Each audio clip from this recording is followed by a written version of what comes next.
ये है hire purchase chapter के short tricks. Hire purchase chapter में सबसे इम्पॉर्टेंट है कैलकुलेशन ऑफ इंटरेस्ट का टेबल। इस टेबल में 6 कॉलम्स होते हैं। First date, second opening balance of cash price, third instalment. Question में अपन को इंस्टॉलमेंट दिए होते हैं, वो अपन को इधर इस कॉलम में लिखना है। फोर्थ है interest. Opening balance of cash price को देखते हुए जो भी अपन को इंटरेस्ट का रेट दिया होता है उस हिसाब से अपन को इंटरेस्ट कैलकुलेट करना होता है। फिर है क्रेडिटेड टूवर्ड कैश प्राइस।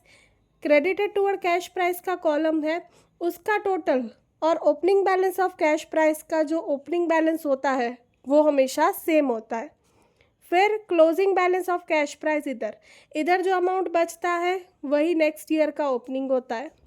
ये कैलकुलेशन ऑफ इंटरेस्ट का टेबल बहुत ही इम्पॉर्टेंट है और इसमें इंस्टॉलमेंट और इंटरेस्ट वाला मतलब थर्ड और फोर्थ कॉलम को माइनस करेंगे तो फिफ्थ कॉलम मतलब क्रेडिटेड टूवर्ड कैश प्राइस वाला कॉलम मिलता है।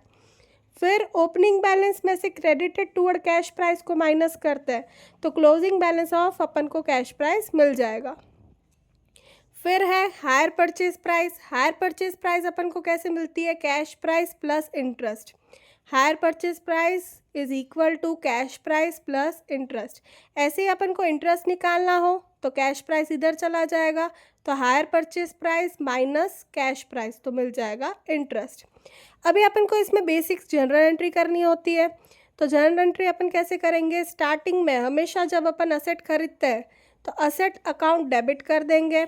वेंडर अपनी एक लायबिलिटी है तो टू वेंडर क्रेडिट। हर साल अपन इंटरेस्ट पे करते हैं, इंटरेस्ट अपना एक एक्सपेंस है तो interest account debit to vendor credit.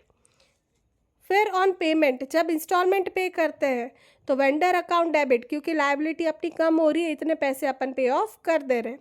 To bank account, इतने पैसे अपने बैंक से गए तो उसको कर देंगे क्रेडिट।